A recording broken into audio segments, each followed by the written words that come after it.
السلام علیکم ورحمۃ اللہ تعالی وبرکاتہ۔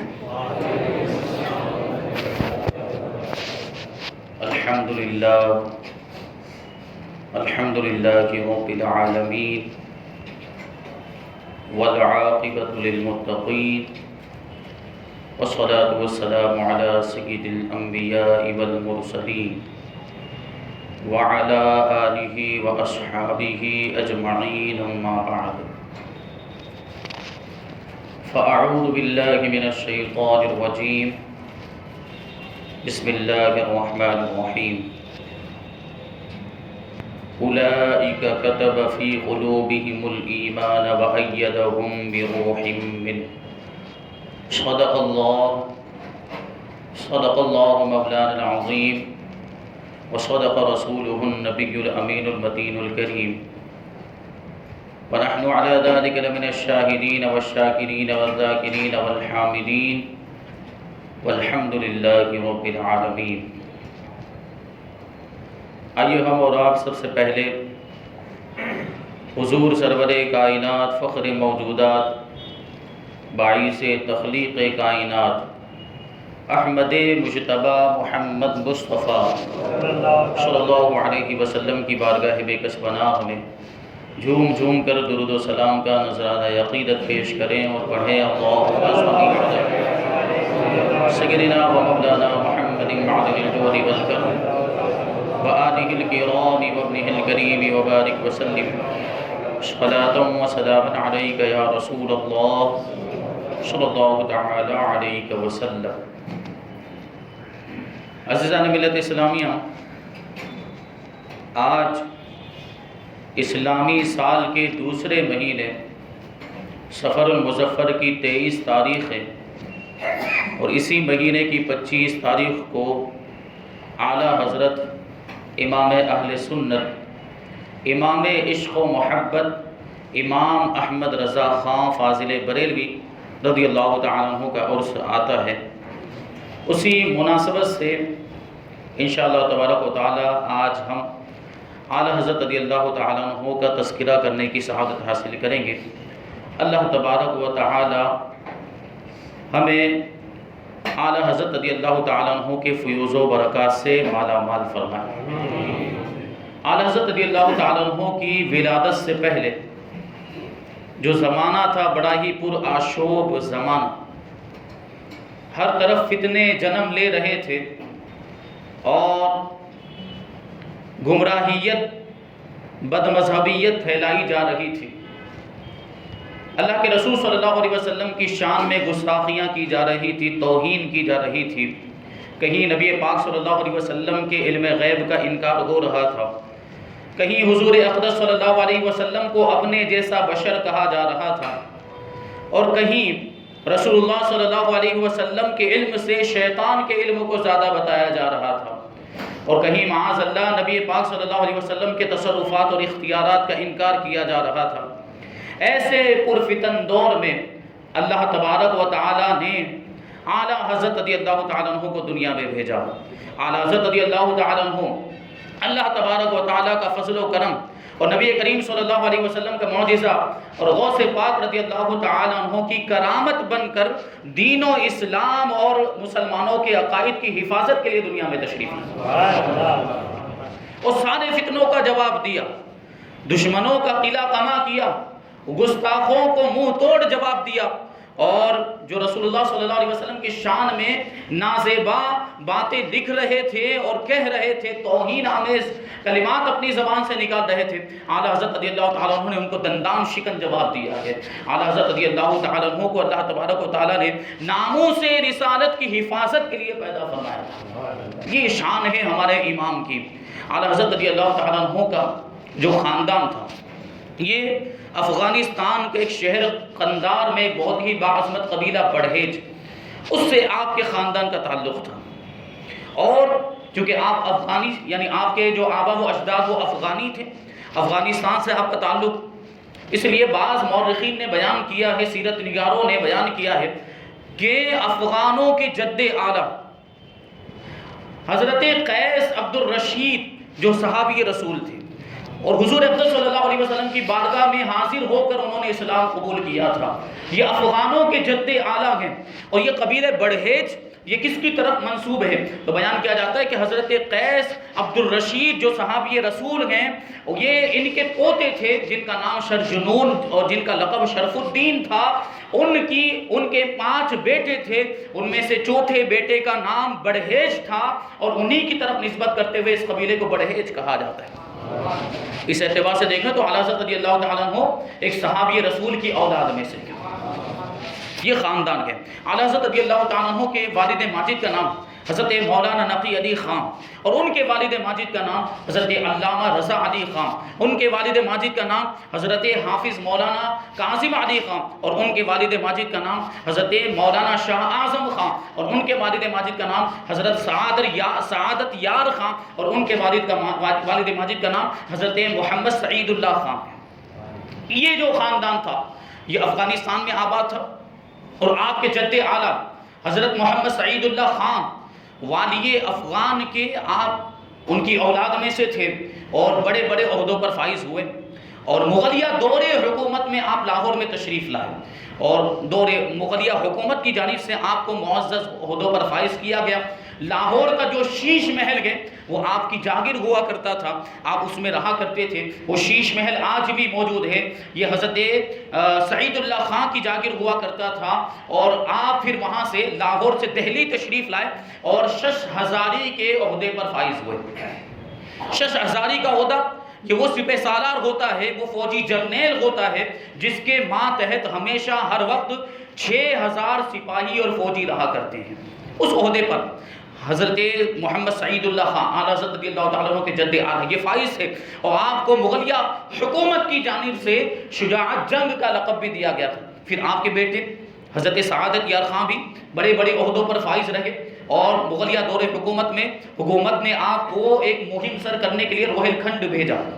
آپ وہاں پر گئے، اور فتح یابی کے بعد حکومت کی جانب سے خط آیا، پیغام آیا کہ آپ کو اس علاقے کا صوبے دار بنایا جاتا ہے۔ صوبے دار جو اس زمانے کے سی ایم کے عہدے کے قائم مقام ہے، تو آپ کو یعنی حضرت سعادت یار خان کو وہاں کا صوبے دار، روہل کھنڈ کا صوبے دار بنا دیا گیا۔ لیکن قاصد جب یہ خط لے کر آیا، آپ کا آخری وقت آ گیا تھا، آپ بستر مرگ پر تھے، اس وجہ سے وہ عہدہ قبول نہیں کر پائے، اور کچھ دنوں کے بعد آپ کا انتقال ہو گیا۔ آپ کے صاحبزادے حضرت شاہ اعظم خان یہ بھی دیکھیں تو حکومت کے بڑے بڑے عہدوں پر فائز تھے، لیکن آپ نے سارے حکومت کے معاملات کو چھوڑ کر، سارے امور سلطنت سے دور ہو کر آپ اللہ تبارک و تعالیٰ کی عبادت اور ریاست میں مشغول ہو گئے، اور سارے جو بھی عہدے تھے ان کو ترک کر دیا، اور بریلی شریف میں قیام پذیر ہوئے۔ محلہ معماران جو ایک جگہ کا نام، محلے کا نام ہے، وہاں پر آپ سکونت پذیر ہوئے، اور وہیں پر آج آپ کا مزار پاک موجود ہے۔ شاہ محمد اعظم خان کا یہ اللہ کے ولیوں میں شمار ہوتے تھے۔ ان کے بیٹے حضرت مولانا حافظ محمد کاظم علی خان یہ بدایوں شہر کے تحصیلدار تھے، جو اس زمانے میں جو ڈی ایم کا عہدہ ہوتا ہے اس کے قائم مقام تھا، اور آپ کی خدمت میں ہمیشہ ہر وقت 200 سواروں کی فوج رہا کرتی تھی، اور 8 گاؤں آپ کو جاگیر کے طور پر دیے گئے تھے۔ یہ حضرت کاظم علی خان اور آپ کے بیٹے حضرت علامہ رضا علی خان اعلیٰ حضرت رضی اللہ تعالیٰ عنہ کے دادا جان، آپ اپنے وقت کے جو ہے کہ بڑے مشہور و معروف عالم دین تھے، اور اولیاء کرام میں آپ کا شمار ہوتا تھا، با کرامت بزرگ تھے، اور اللہ تبارک و تعالیٰ نے آپ کو بہت بلند و بالا مقام و مرتبہ عطا فرمایا تھا۔ اور اعلیٰ حضرت رضی اللہ تعالیٰ عنہ کے خاندان میں یہی وہ بزرگ ہیں جن کی ذات سے حکمرانی کا رنگ ختم ہو گیا، اور زہد و تقوی اور فقر و درویشی کا رنگ غالب آ گیا، کیونکہ اس سے پہلے جو بزرگ ہوتے تھے وہ پہلے حکومت کے عہدوں پر فائز رہتے، پھر ان عہدوں کو چھوڑ کر اللہ تعالیٰ کی عبادتوں میں مشغول ہو جایا کرتے تھے، لیکن علامہ رضا علی خان نے حکومت کا کوئی بھی عہدہ قبول نہیں فرمایا، اور فقر و درویشی اور زہد و تقوی اور تصوف والی زندگی گزاری، اور آپ بڑے با کرامت بزرگ تھے، آپ کی ذات سے کرامتوں کا ظہور بھی ہوا۔ بیان کرنے والے بیان کرتے ہیں کہ ایک مرتبہ علامہ رضا علی خان اعلیٰ حضرت رضی اللہ تعالیٰ عنہ کے دادا جان ایک راستے سے گزر رہے تھے، گلی سے گزر رہے تھے، یہ جو ہے کہ غیر مسلموں کے تہوار ہولی کے دن چل رہے تھے، تو اسی دوران آپ جو ہے وہاں سے تشریف لے جا رہے تھے، تو ایک خاتون جو غیر مسلم خاتون تھی، اس نے اپنے مکان میں سے رنگ جو ہے کہ حضرت کے اوپر ڈال دیا، علامہ رضا علی خان کے اوپر ڈال دیا۔ اب حضرت کو جلال آ گیا، اور جو آپ کے ساتھی تھے ان کو بھی غصہ آیا، اور انہوں نے بدلہ لینا چاہا، لیکن آپ نے اپنی زبان مبارک سے ایک جملہ ارشاد فرمایا کہ اے خاتون، تو نے ہمیں رنگ دیا ہے، جا اللہ تبارک و تعالیٰ بھی تجھے رنگ دے، تو نے ہمیں رنگ دیا ہے، جا اللہ تبارک و تعالیٰ تجھے رنگ دے۔ اب لوگ سوچ رہے تھے کہ یہ اس جملے کا مطلب کیا ہے، کیونکہ اس نے جو رنگ ڈالا تھا وہ تو دنیاوی رنگ تھا۔ اب لوگ سوچ رہے تھے کہ ہو سکتا ہے کہ ابھی یہ اپنے مکان کی چھت سے گرے گی اور جو ہے گر کے مر جائے گی اور اپنے ہی خون میں لت پت ہو جائے گی اور اپنے ہی خون میں رنگ جائے گی، لیکن دیکھنے والوں نے یہ منظر دیکھا کہ تھوڑی دیر کے بعد وہ غیر مسلم خاتون اپنے مکان سے نیچے اتری، حضرت کے قدموں میں گری اور کلمہ پڑھ کے مسلمان ہو گئی۔ تو وہ جو رنگ تھا جو حضرت نے فرمایا تھا وہ اسلام کا رنگ تھا اور ایمان کا رنگ تھا۔ اللہ تبارک و تعالیٰ نے اس غیر مسلم خاتون کو حضرت کے جملوں کی برکت سے، حضرت کے الفاظ کی برکت سے اسلام اور ایمان کے رنگ میں رنگ دیا۔ یہ اعلیٰ حضرت رضی اللہ تعالیٰ عنہ کے دادا جان، ایک مرتبہ ایک شخص آپ کے پاس آیا اور قرض مانگنے لگا، مجھے ضرورت ہے، کچھ پیسے قرض کے طور پر دے دیجئے۔ تو آپ نے پیسے دیے تو صحیح، لیکن تاکید بھی فرمائیں کہ کسی غلط کام میں استعمال مت کرنا۔ اب یہ بھی دیکھیں نگاہ بصیرت، آپ دیکھ رہے تھے کہ یہ آگے کیا کرنے والا ہے، اسی لیے پہلے ہی تاکید فرما دی کہ کسی غلط کام میں یہ پیسے خرچ مت کرنا۔ لیکن وہ آزاد خیال تھا، وہ پیسے لینے کے بعد وہ طوائف کے کوٹھے پر چلا گیا، لیکن جیسے ہی وہ کوٹھے پر پہنچا تو کیا دیکھتا ہے، وہاں حضرت کی چھڑی بھی رکھی ہوئی ہے اور حضرت کی چھتری بھی رکھی ہوئی ہے۔ اور وہ دیکھنے کے بعد گھبرا کر وہاں سے بھاگ گیا۔ اب تعجب کرتے ہوئے جا رہا تھا کہ یہ کوٹھا، طوائف کا کوٹھا ایک ناچنے والی کا کوٹھا ہے، یہاں پر حضرت کی کا عصا، حضرت کی لاٹھی اور حضرت کا چھاتا کیسے پہنچ گیا؟ اس کو تعجب بھی ہو رہا تھا۔ پھر وہ وہاں سے دوسری طوائف کے یہاں پر گیا، اس کے کوٹھے پر گیا تو وہاں پر بھی حضرت کا عصا اور حضرت کا چھاتا موجود تھا، وہاں سے بھی بھاگا۔ تیسری جو ہے کہ طوائف کے یہاں گیا، ناچنے والی کے کوٹھے پر گیا تو وہاں بھی حضرت کا عصا موجود تھا اور حضرت کا چھاتا موجود تھا۔ اب اسے پورا ماجرا سمجھ میں آیا کہ یہ جو حضرت کا عصا اور چھاتا مجھے ہر جگہ پر نظر آ رہا ہے یہ تعزیہ نہ عبرت کے لیے ہے۔ فوراً حضرت کی بارگاہ میں حاضر ہوا اور اپنے گناہوں سے توبہ کر لی۔ یہ ہے اعلیٰ حضرت رضی اللہ تعالیٰ عنہ کے دادا جان، ایسی کرامتیں ہیں آپ کی اور آپ کی ذات سے یہ کرامتوں کا ظہور ہوا ہے۔ اعلیٰ حضرت رضی اللہ تعالیٰ عنہ کے والد ماجد، آپ بھی بڑے مقام و مرتبے کے مالک تھے۔ اللہ تبارک و تعالیٰ نے آپ کو علم میں بھی بڑی مہارت عطا فرمائی تھی، صاحب تصانیف کثیرہ، اور اللہ تبارک و تعالیٰ نے آپ کو رسول اللہ صلی اللہ علیہ وسلم کی غلامی اور خدمت کے لیے اور رسول اللہ صلی اللہ علیہ وسلم کے دشمنوں پر شدت کے لیے منتخب فرما دیا تھا۔ آپ بہت بڑے عاشق رسول تھے، رسول اللہ صلی اللہ علیہ وسلم کی ذات میں آپ بالکل فنا ہو چکے تھے، اور جو اس مقام پر پہنچ جاتا ہے پھر اللہ کے رسول صلی اللہ علیہ وسلم بھی اسے اپنا محبوب بنا دیا کرتے۔ اللہ کے رسول صلی اللہ علیہ وسلم کی بارگاہ میں حضرت علامہ نقی علی خان کا مقام و مرتبہ دیکھیں کہ ایک مرتبہ آپ بہت زیادہ بیمار ہو گئے اور بیماری کی وجہ سے کمزوری بہت زیادہ بڑھ گئی، تو اللہ کے رسول صلی اللہ علیہ وسلم خواب میں تشریف لائے اور ایک پیالہ دوا کا اپنے دستے مبارک سے عنایت فرمایا۔ علامہ نقی علی خان نے اس دوا کے پیالے کو پیا ہے تو ساری کمزوری دور ہو گئی۔ یہ شان ہے علامہ نقی علی خان، اعلیٰ حضرت رضی اللہ تعالیٰ عنہ کے والد ماجد، اور آپ مستجاب الدعوات تھے، جو فرما دیتے تھے ویسا ہو جایا کرتا تھا، جو دعا کرتے تھے اللہ تبارک و تعالیٰ اس دعا کو قبول فرمایا کرتا تھا۔ ایک مرتبہ بریلی شریف میں بارش نہیں ہوئی، لوگ بڑے پریشان تھے، بارش نہ ہونے کی وجہ سے کھیت سوکھ گئے، جانور کمزور ہو گئے، تو لوگ جو ہے کہ آپ کی بارگاہ میں پہنچے اور دعا کی درخواست کی کہ حضرت دعا فرمائیں اللہ تبارک و تعالیٰ بارش عطا فرما دے اور یہ قحط سالی دور ہو جائے۔ حضرت علامہ نقی علی خان رحمۃ اللہ تعالیٰ علیہ نے ارشاد فرمایا کہ چلو عیدگاہ جاتے ہیں، وہاں پر نماز استسقاء پڑھیں گے، پھر اللہ تبارک و تعالیٰ کی بارگاہ میں بارش کے لیے دعا کریں گے۔ نماز استسقاء اس نماز کو کہا جاتا ہے جو بارش طلب کرنے کے لیے پڑھی جاتی ہے۔ استسقاء کا مطلب ہی ہوتا ہے پانی طلب کرنا۔ جب بارش نہ ہو، جب قحط سالی ہو جائے تو یہ نماز پڑھی جاتی ہے۔ یہ بھی ذہن میں رہنی چاہیے۔ جب آپ جو ہے کہ اپنے مریدوں کو، اپنے چاہنے والوں کو لے کر عیدگاہ کی طرف جا رہے تھے تو راستے میں ایک غیر مسلم نے تانا دیتے ہوئے کہا کہ مولانا آپ جا تو رہے ہیں، جب تک بارش نہ ہو واپس مت آنا۔ اس نے یہ طعنہ دیا تھا، مولانا آپ جا تو رہے ہیں، جب تک بارش نہ ہو واپس نہ آنا۔ آپ نے کچھ جواب نہیں دیا، آپ وہاں سے روانہ ہو گئے، عیدگاہ پہنچے اور عیدگاہ میں نماز استسقاء ادا کی گئی۔ جب نماز استسقاء سے فارغ ہوئے، آپ نے دعا کے لیے ہاتھ اٹھائے، ابھی دعا مکمل بھی نہیں ہوئی تھی کہ بارش شروع ہو گئی، اور اتنی تیز بارش ہو گئی کہ لوگوں کا وہاں سے واپس لوٹنا مشکل ہو گیا۔ آپ جو ہے اپنے مکان پر تشریف لائے تو وہ غیر مسلم جس نے طعنہ دیا تھا وہ آپ کی بارگاہ میں حاضر ہوا اور اپنی گستاخی کی معافی مانگنے لگا، حضرت نے اس کو معاف فرما دیا۔ ایسے مستجاب الدعوات تھے کہ آپ دعا کرتے تھے تو اللہ تبارک و تعالیٰ آپ کی دعا کو قبول فرما دیا کرتا تھا۔ یہ ہے اعلیٰ حضرت رضی اللہ تعالیٰ عنہ کا خاندان۔ ایسے عظیم خاندان میں اللہ تبارک و تعالیٰ نے اعلیٰ حضرت رضی اللہ تعالیٰ عنہ کو پیدا فرمایا۔ آپ کی ولادت جو ہے 10 شوال المکرم ہجری 1272 14 جون عیسوی 1856 میں سنیچر کے دن ظہر کے وقت محلہ جسولی بریلی شریف کا محلہ جسولی میں اعلیٰ حضرت رضی اللہ تعالیٰ عنہ پیدا ہوئے۔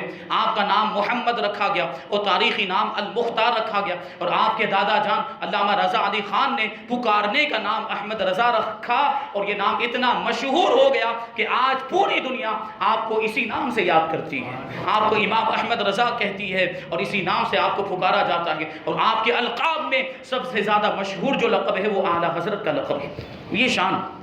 اور اعلیٰ حضرت رضی اللہ تعالیٰ عنہ نے اپنی ولادت کی تاریخ اس آیت کریمہ سے نکالی جس کو میں نے خطبہ مسنونہ کے اندر تلاوت کیا، اولئک کتب فی قلوبہم الایمان وایدہم بروح منہ۔ یہی وہ لوگ ہیں جن کے دلوں میں اللہ تبارک و تعالیٰ نے ایمان کو نقش فرما دیا گئے، اور اپنی طرف کی روح کے ذریعے سے اللہ تبارک و تعالیٰ نے ان کی مدد فرمائی ہے۔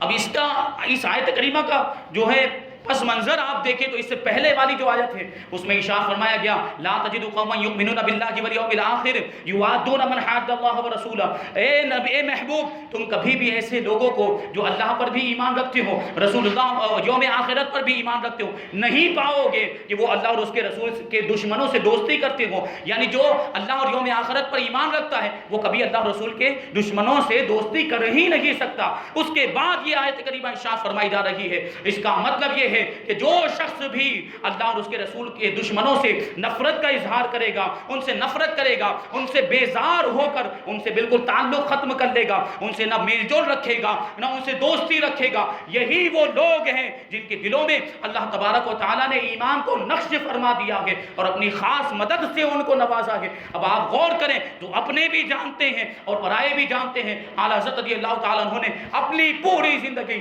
ناموس رسالت پر پہرا دیتے ہوئے گزارتی ہے، اور اللہ کے رسول صلی اللہ علیہ وسلم کے گستاخوں کو جواب دیا، دندان شکن جواب دیا۔ حضور صلی اللہ علیہ وسلم کے دشمنوں سے ہمیشہ بیزار رہے، اللہ کے دشمنوں سے ہمیشہ لا تعلق رہے، کوئی میل جول نہیں، کوئی دوستی نہیں، تو یہ کہنا بالکل بجا اور بالکل درست ہوگا کہ اعلیٰ حضرت رضی اللہ تعالیٰ عنہ اللہ کے ان خاص بندوں میں سے ہیں جن کے دلوں میں اللہ تبارک و تعالیٰ نے ایمان کو نقش فرما دیا ہے۔ اسی وجہ سے اعلیٰ حضرت رضی اللہ تعالیٰ عنہ نے خود ایک مرتبہ ارشاد فرمایا تھا کہ اگر میرے دل کے 2 ٹکڑے کر لیے جائیں تو ایک ٹکڑے پر لا الہ الا اللہ لکھا ہوگا تو دوسرے ٹکڑے پر محمد الرسول اللہ لکھا ہوگا۔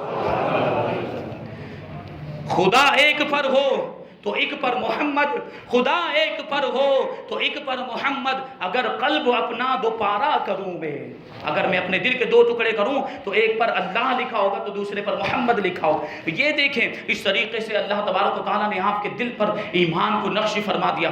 آپ کی ولادت سے پہلے آپ کے والد ماجد حضرت علامہ نقی علی خان ایک عجیب و غریب خواب دیکھا۔ اپنے والد ماجد علامہ رضا علی خان کی بارگاہ میں حاضر ہوئے اور خواب بیان کیا، تعبیر پوچھی تو علامہ رضا علی خان نے تعبیر بتائی اور ارشاد فرمایا کہ تو بڑا مبارک خواب ہے، تمہیں بشارت ہو، تمہیں خوشخبری ہو، اللہ تبارک و تعالیٰ تمہاری پشت سے ایک نیک اور صالح فرزند کو پیدا فرمائے گا جو علم کے دریا بہا دے گا اور جس کی شہرت مشرق سے لے کر مغرب تک پہنچ جائے گی۔ یہی شان ہے اور یہ پیشن گوئی سچ بھی ہوئی۔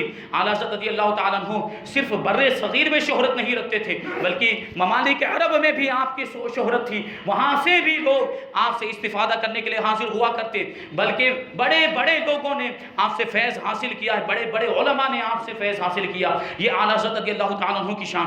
آپ کی جب ولادت ہوئی تو آپ کے دادا جان علامہ رضا علی خان نے آپ کو گود میں لیا، پیار فرمایا اور ارشاد فرمایا کہ میرا میرا یہ بیٹا بہت بڑا عالم بنے گا اور اس کے چشمے عرفان سے ایک دنیا سیراب ہوگی. یہ آپ کے دادا جان نے، کیونکہ وہ بھی اللہ کے ولی تھے، وہ دیکھ رہے تھے کہ میرا یہ بیٹا کیسے مقام و مرتبے پر فائز ہونے والا ہے. یہ شان ہے اعلیٰ حضرت رضی اللہ تعالیٰ عنہ کی. اور بچپن ہی سے سعادت مندی کے آثار آپ کی پیشانی سے ظاہر ہونے لگے تھے. ایک بزرگ تھے بریلی شریف کے اندر، مجذوب بزرگ، مستان جن کو ہم اپنی زبان میں کہتے ہیں، وہ مجذوب بزرگ جن کا نام بشیر الدین تھا، بریلی شریف کی ایک مسجد میں رہا کرتے تھے. جب کوئی بھی آپ کی ملاقات کے لیے آتا تو آپ اس کو برا بھلا کہتے تھے. اعلیٰ حضرت رضی اللہ تعالیٰ عنہ کو بھی ایک دن ملاقات کا شوق ہوا، آپ تشریف لے گئے اور مجذوب بزرگ بشیر الدین کی بارگاہ میں ان کے سامنے زمین ہی پر بیٹھ گئے، فرش پر ہی بیٹھ گئے. وہ مجذوب بزرگ پہلے تو 15-20 منٹ تک اعلیٰ حضرت رضی اللہ تعالیٰ عنہ کو چہرے کو دیکھتے رہے، بچپنے کا عالم، چہرے کو دیکھتے رہے. پھر اپنی جگہ سے کھڑے ہو گئے اور اپنی چارپائی سے کھڑے ہو گئے. اور کھڑے ہونے کے بعد اعلیٰ حضرت رضی اللہ تعالیٰ عنہ کو مخاطب کر کے ارشاد فرماتے ہیں کہ تم رضا علی خان کے کیا لگتے ہو؟ تم رضا علی خان کے کون ہو؟ اعلیٰ حضرت رضی اللہ تعالیٰ عنہ عرض کرتے ہیں میں ان کا پوتا ہوں. تو مجذوب بزرگ کہتے ہیں جب بھی تو یہ اللہ والوں کی شان ہوتی ہے. انہوں نے دیکھ لیا تھا کہ یہ ابھی بچہ ہے لیکن یہ مستقبل میں بہت بڑا عالم دین بننے والا ہے، یہ مجدد دین و ملت بننے والا ہے. اللہ تبارک و تعالیٰ اس کی ذات کے ذریعے سے اللہ کے رسول کے دشمنوں کا قلعہ قمع فرما دے گا. انہوں نے دیکھ لیا تھا اور پھر اعلیٰ حضرت رضی اللہ تعالیٰ عنہ کو اٹھا کر انہوں نے اپنی جگہ پر بٹھایا، چارپائی پر بٹھایا. یہ مجذوب بزرگ اللہ کے ولی، انہوں نے پہلے ہی دیکھ لیا تھا کہ یہ بچہ کس شان کا مالک ہونے والا ہے. اعلیٰ حضرت رضی اللہ تعالیٰ عنہ کی شان دیکھیں، بچپن ہی سے زہد و تقویٰ اور طہارت اور پاکیزگی کا پیکر تھے. اور کیسی شان تھی بچپن کے عالم میں. ہمارے آپ کے بچے ہوتے ہیں، بچپن میں ان کو کوئی شعور نہیں ہوتا، کسی چیز کی جانکاری معلومات نہیں ہوتی، لیکن اعلیٰ حضرت رضی اللہ تعالیٰ عنہ کی جب عمر 4 سال 4 مہینے 4 دن کی ہوئی تو بسم اللہ خوانی کی رسم ادا کی گئی. آپ کے استاد محترم نے آپ کو بسم اللہ پڑھائی اور پھر الف سے لے کر یا تک آپ کو پڑھایا، الف با تا سا یہ پورا پڑھایا. لیکن آپ غور کریں تو تختی میں آخر کے اندر لام الف بھی آتا ہے، آخر میں لام الف بھی آتا. اب اعلیٰ حضرت رضی اللہ تعالیٰ عنہ کا دیکھیں اللہ تبارک و تعالیٰ نے کیسا شعور عطا فرمایا تھا. اسی وقت اعتراض کرتے ہیں کہ یہ لام الف دوبارہ کیوں آیا؟ لام بھی میں پہلے پڑھ چکا ہوں، الف بھی میں پہلے پڑھ چکا ہوں. وہ پڑھنے کے لیے تیار نہیں ہوئے. آپ کے استاد بھی پریشان کہ بچہ پڑھ نہیں رہا، اور یہ ایسا اعتراض کر دیا کہ جو استاد پڑھانے والے تھے اس کا جواب ان کے پاس بھی نہیں تھا. آپ کے دادا جان علامہ رضا علی خان بھی بسم اللہ خوانی کی محفل میں موجود تھے. آپ نے جب دیکھا کہ بچے نے ایسا اعتراض کر دیا، بڑے بڑے لوگوں کی سمجھ میں وہ بات نہیں آ سکتی، ایسا باریک اعتراض اعلیٰ حضرت رضی اللہ تعالیٰ عنہ نے کیا. ایسا سوال آپ سوچیں آپ کہ ہمارے آپ کے بچے جب تختی پڑھتے ہیں تو کیا ان کے ذہن میں ایسا کوئی سوال آتا ہے؟ نہیں آ سکتا، اتنا شعور ہی نہیں ہوتا. بلکہ ہمارے ذہن میں بھی آج تک وہ بات نہیں ہوگی. اعلیٰ حضرت نے یہ سوال اٹھایا یہ لام الف دوبارہ کیوں آیا؟ لام بھی پہلے پڑھ چکا ہوں، الف بھی پہلے پڑھ چکا ہوں، دوبارہ لانے کی وجہ کیا ہے؟ تو آپ کے دادا نے جواب ارشاد فرمایا، آپ کے دادا نے جواب ارشاد فرمایا کہ پہلے جو تم پڑھے ہو وہ اصل میں حمزہ تھا، اور یہ جو ہے الف ہے، اور الف چونکہ ساکن ہوتا ہے وہ اکیلا نہیں پڑھا جا سکتا، اس لیے اس کے ساتھ کسی دوسرے حرف کو لانا ضروری ہے. اس وجہ سے یہاں پر لام کے ساتھ اس کو جوڑ کر لایا گیا اور لام الف پڑھا گیا. تو پہلے جو تم نے پڑھا ہے وہ حمزہ تھا، اور یہاں لام کے ساتھ جو آیا ہے وہ الف ہے. اب اسی پر بس نہیں، اعلیٰ حضرت رضی اللہ تعالیٰ عنہ کی ذہانت کو دیکھیں تو مزید دوسرا اعتراض کرتے ہیں کہ اگر ایسی ہی بات ہے کہ الف جو ہے کہ اکیلا نہیں ہو سکتا، الف کے ساتھ دوسرا حرف بھی ہونا چاہیے، تو لام کے علاوہ کسی بھی حرف کو لے کر آ جاتے، با کو لے کر آ جاتے، تا کو لے کر آتے، جیم کو لے کر آ جاتے، کوئی بھی جتنے بھی اوپر حروف بیان ہوئے ان میں سے کوئی بھی حرف اس کے ساتھ ملا دیا جاتا. لیکن لام ہی کو کیوں لایا گیا ہے؟ کیسا اعتراض! آپ غور کریں، یہ بچپن کا عالم 4 سال 4 مہینے 4 دن کی عمر ہے اور یہ ایسے علمی سوالات کر رہے ہیں، ایسے گہرائی والے سوالات کر رہے ہیں. علامہ رضا علی خان نے اگر وہ چاہتے تو یہ کہہ دیتے بچہ ہے اس کو کیا جواب دینا. ہمارے آپ کا کوئی بچہ ایسا سوال کر لیتا ہے تو ہم اسے ٹال دیا کرتے ہیں، لیکن علامہ رضا علی خان کی نگاہ دیکھ رہی تھی کہ یہ کوئی معمولی بچہ نہیں ہے، یہ اپنے وقت کا مجدد بنے گا جو دین کی حفاظت کا کارنامہ انجام دے گا. تو علامہ رضا علی خان نے جواب دیا کہ لام کو لانے کی وجہ یہ ہے کہ ان دونوں کے درمیان، الف اور لام کے درمیان صورتاً بھی مماثلت پائی جاتی ہے اور سیرتاً بھی مماثلت پائی جاتی ہے۔ صورت اگر دیکھیں لام اور الف کی تو الف بھی ایسے سیدھا ڈنڈی والا لکھا جاتا ہے اور لام بھی ایسے لکھا جاتا ہے۔ اگر آپ نے تختی کے اندر دیکھا ہو تو بس لام نیچے سے تھوڑا ٹیڑھا ہوتا ہے تو مناسبت پائی جاتی ہے کہ لام کے اندر بھی سیدھی ڈنڈی ہوتی ہے اور الف کے اندر بھی سیدھی ڈنڈی ہوتی ہے۔ یہ صورتاً مماثلت ہے اور سیرتاً مماثلت کیا ہے؟ علامہ رضا علی خان ارشاد فرماتے ہیں دیکھو تو لام کے بیچ میں الف ہے اور الف کے بیچ میں لام ہے۔ یعنی جب تلفظ کیا جائے، جب پورا لکھا جائے الف الف لام فا، یہ الف لکھیں تو الف کے بعد لام ہے، فا سے پہلے لام ہے، یعنی بیچ میں لام ہے۔ اور جب لام لکھیں لام الف اور میم لکھا جاتا ہے، لام کے بعد الف ہے اور میم سے پہلے الف ہے، یعنی لام کے بیچ میں الف ہے اور الف کے بیچ میں لام ہے۔ تو دونوں کے درمیان بہت زیادہ مماثلت اور مناسبت پائی جاتی ہے، اس وجہ سے الف کے ساتھ لام ہی کو لایا گیا، دوسرے کسی حرف کو نہیں لایا گیا۔ بڑے اسرار و رموز کی بات ارشاد فرمائی تھی علامہ رضا علی خان نے، وہ سمجھانے والا جانے اور جس کو سمجھایا گیا وہ جانے تھے۔ یہ بچپن کا عالم ہے اعلیٰ حضرت رضی اللہ تعالیٰ عنہ کا، یہ شان اللہ تبارک و تعالیٰ نے آپ کو عطا فرمائی۔ تو آپ نے 4 سال کی عمر میں ناظرہ قرآن مجید ختم کر لیا اور 6 سال کی عمر میں میلاد شریف کے موقع پر پہلی تقریر فرمائی۔ ہمارے آپ کا بچہ 6 سال کا ہو، اسے کوئی شعور نہیں ہوتا، وہ تقریر بھی نہیں کر سکتا، لیکن یہ اعلیٰ حضرت ہیں 6 سال کی عمر میں میلاد شریف کے موقع پر اللہ کے رسول صلی اللہ علیہ وسلم کی ولادت کے واقعات بیان کیے، اور پھر آپ نے اردو اور فارسی کی کچھ کتابیں پڑھنے کے بعد میزان و شریف وغیرہ غلام قادر بیگ سے پڑھی، اس کے بعد اپنے والد ماجد علامہ نقی علی خان سے 21 علوم حاصل کیے، 21 علوم حاصل کیے، لیکن اعلیٰ حضرت رضی اللہ تعالیٰ عنہ کو اس سے زیادہ علوم میں مہارت حاصل تھی، 55 سے زیادہ علوم میں مہارت حاصل تھی۔ اور صرف اتنا ہی نہیں بلکہ جتنے لوگ ابھی ریسرچ کرتے جا رہے ہیں، تحقیق کرتے جا رہے ہیں، مزید انکشافات ہوتے جا رہے ہیں اور علوم دریافت ہوتے جا رہے ہیں جن میں اللہ تبارک و تعالیٰ نے اعلیٰ حضرت کو مہارت عطا فرمائی تھی۔ تو 21 علوم تو اپنے والد ماجد سے حاصل کیے تھے، یہ باقی کے علوم کہاں سے آئے؟ یہ باقی کے علوم اللہ تبارک و تعالیٰ نے اپنی بارگاہ سے عطا فرمایا۔ 13 سال 5 مہینے 10 دن کی عمر میں، 13 سال 10 مہینے 5 دن کی عمر میں اعلیٰ حضرت رضی اللہ تعالیٰ عنہ تمام علوم و فنون مروجہ سے فارغ التحصیل ہو گئے، اور اسی دن مسئلہ رضاعت یعنی دودھ کے رشتے کا جو مسئلہ ہوتا ہے، بڑا گہرائی والا مسئلہ ہوتا ہے اور بڑا مشکل مانا جاتا ہے، اسی مسئلے کے تعلق سے اعلیٰ حضرت رضی اللہ تعالیٰ عنہ نے ایک فتویٰ لکھا، اپنے والد ماجد کی بارگاہ میں پیش کیا۔ وہ فتویٰ بالکل صحیح تھا، آپ کی صلاحیتوں کو دیکھ کر آپ کے والد ماجد نے اسی دن آپ کو فتویٰ لکھنے کی اجازت بھی عطا فرما دی۔ 13 سال 10 مہینے 5 دن کی عمر کے، اور ایسی کم عمر کے اندر اعلیٰ حضرت رضی اللہ تعالیٰ عنہ نے پہلا فتویٰ لکھا۔ آج کل جو مفتی ہوتے ہیں انہیں بڑی محنت کرنی پڑتی ہے، بڑے لمبے چوڑے کورس کرنے پڑتے ہیں اور ایک عرصے تک، ایک زمانے تک کسی ماہر مفتی کی بارگاہ میں رہنا پڑتا ہے، تب جا کر فتویٰ نوی اسی کا شعور آتا ہے، فتویٰ لکھنے کی صلاحیت پیدا ہوتی ہے۔ لیکن یہ اعلیٰ حضرت ہے، اللہ تبارک و تعالیٰ نے آپ کو چن لیا تھا دین کی حفاظت کے لیے، اللہ تبارک و تعالیٰ نے آپ کا انتخاب فرما لیا تھا، اسی لیے بچپن سے یہ شان اعلیٰ حضرت کو اللہ تبارک و تعالیٰ نے عطا فرمائی تھی۔ بچپن کے زمانے میں ایک مرتبہ رمضان المبارک کا موقع آیا تو اعلیٰ حضرت رضی اللہ تعالیٰ عنہ کا پہلا روزہ تھا۔ ہمارے آپ کے بچے جب پہلا روزہ رکھتے تو خوب اہتمام کیا جاتا ہے، پروگرام رکھا جاتا ہے، تقریبات منعقد کی جاتی، پھول پہنائے جاتے ہیں اور پھر نیاز وغیرہ تقسیم کی جاتی۔ اعلیٰ حضرت رضی اللہ تعالیٰ عنہ کے بھی پہلے روزے کی تقریب منعقد کی گئی، لیکن چونکہ بچے ہیں آپ کے والد ماجد کو فکر لاحق ہوئی کہ شام تک بھوکے نہیں رہ سکیں گے، اس لیے آپ کے والد ماجد آپ کو ایک کمرے کے اندر لے کر گئے جہاں پر فرنی کی پیالیاں رکھی ہوئی تھی۔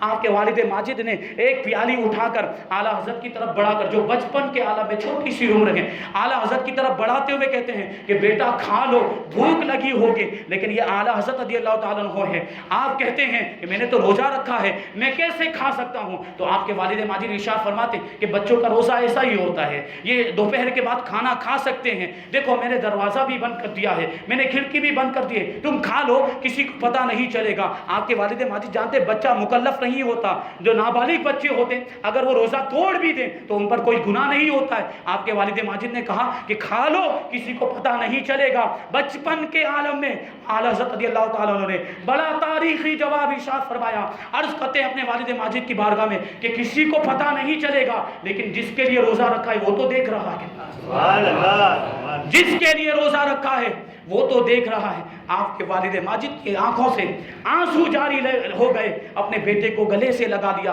اور دعاؤں سے نوازا۔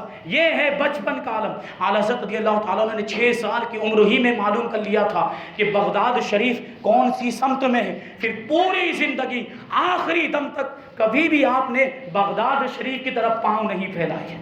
یہ غوث پاک کا شہر، غوث پاک کے شہر کا یہ ادب ہے جو رسول اللہ صلی اللہ علیہ وسلم کی اولاد ہیں، رسول اللہ صلی اللہ علیہ وسلم کی امت کے اولیاء کے سردار ہیں، ان کے شہر کا ایسا ادب کرتے ہیں تو رسول اللہ کے شہر کا کتنا ادب کرتے ہوں، مدینہ منورہ کا کتنا ادب کرتے ہوں۔ یہ شان ہے۔ 6 سال کی عمر سے لے کر آخری عمر تک کبھی آپ نے بغداد کی طرف پاؤں نہیں پھیلائے۔ ایک مرتبہ اعلیٰ حضرت رضی اللہ تعالیٰ عنہ استاذ کے پاس پہنچے اور قرآن مجید پڑھ رہے تھے، اور آپ کے جو استاذ تھے وہ بار بار آپ کو زبر پڑھا رہے تھے، لیکن اعلیٰ حضرت رضی اللہ تعالیٰ عنہ زیر ہی پڑھ رہے تھے، جیسے اللہ تبارک و تعالیٰ نے آپ کی زبان کی حفاظت فرما دی ہو۔ یہ معاملات تھے کہ استاذ بار بار آپ کو زبر پڑھا رہے تھے لیکن آپ زیر پڑھ رہے تھے، تو آپ کے دادا جان وہیں پر موجود تھے اور دیکھا تو کہہ رہے ہیں کہ بیٹا استاذ جو پڑھاتے ہیں وہ تم کیوں نہیں پڑھتے، وہ پڑھو۔ تو اعلیٰ حضرت رضی اللہ تعالیٰ عنہ نے فرمایا، عرض کرتے ہیں اپنے دادا جان کی بارگاہ میں کہ استاذ جیسا پڑھا رہے ہیں میں پڑھنے کی کوشش کرتا ہوں لیکن اپنی زبان پر قابو ہی نہیں پاتا، استاذ کے کہنے کے مطابق زبر پڑھنے کی کوشش کرتا ہوں لیکن میری زبان سے زیر ہی نکلتا ہے۔ جب آپ کے دادا جان نے قرآن کا وہ نسخہ لے کر دیکھا جو پڑھا رہے تھے استاذ آپ کے، تو اس میں واقعی وہاں حقیقت میں زیر ہونا چاہیے تھا لیکن کاتب نے غلطی سے زبر لکھ دیا تھا، تو جو صحیح تھا وہی اعلیٰ حضرت کی زبان پر آ رہا تھا۔ اور اعلیٰ حضرت رضی اللہ تعالیٰ عنہ کی ذہانت کہ ایک سبق کو 1-2 بار پڑھ لیتے تھے پھر کتاب کو بند کر دیتے تھے اور پھر استاذ کی بارگاہ میں حاضر ہونے کے بعد بالکل لفظ بلفظ وہ سبق سنا دیا کرتے تھے۔ آپ کے استاذ بھی حیران و پریشان رہا کرتے، تعجب میں رہا کرتے تھے۔ ایک مرتبہ آپ کے ایک استاذ آپ کو کمرے میں لے کر گئے اور بند کر دیا، اور بند کرنے کے بعد کہتے ہیں اے احمد رضا تم انسان ہو یا جنات ہو، ہمیں سبق پڑھانے میں دیر لگتی ہے لیکن تم کو یاد کرنے میں دیر نہیں لگتی۔ جو مجدد ہو اس کا ذہن بھی پھر ایسا ہونا چاہیے۔ اللہ تبارک و تعالیٰ نے ایسی ذہانت آپ کو عطا فرمائی تھی، ایسا مقام و مرتبہ، ایسی یادداشت کی قوت اللہ تبارک و تعالیٰ نے آپ کو عطا فرمائی۔ باتیں بہت زیادہ ہیں، کئی ہفتوں تک یہ سلسلہ چلایا جا سکتا ہے۔ اعلیٰ حضرت رضی اللہ تعالیٰ عنہ کی ذات ایک سمندر کی حیثیت رکھتی ہے، جتنا بھی بیان کیا جائے اتنا کم ہے۔ پروفیسر مسعود احمد صاحب جنہوں نے پوری زندگی اعلیٰ حضرت رضی اللہ تعالیٰ عنہ کی ذات پر کام کیا، کتابیں لکھی اعلیٰ حضرت رضی اللہ تعالیٰ عنہ کے تعلق سے، لیکن آخر میں یہ کہنے پر مجبور ہو گئے کہ میں نے پوری زندگی اعلیٰ حضرت رضی اللہ تعالیٰ عنہ پر لکھنے میں گزار دی، لیکن اب بھی مجھے ایسا محسوس ہوتا ہے کہ میں ایک بہت بڑے سمندر کے کنارے ہوں اور کنارے پر سیپیاں چن رہا ہوں۔ یہ شان ہے اور یہ ذات ہے، کیونکہ اللہ تبارک و تعالیٰ نے آپ کو معجزہ بنا کر بھیجا تھا۔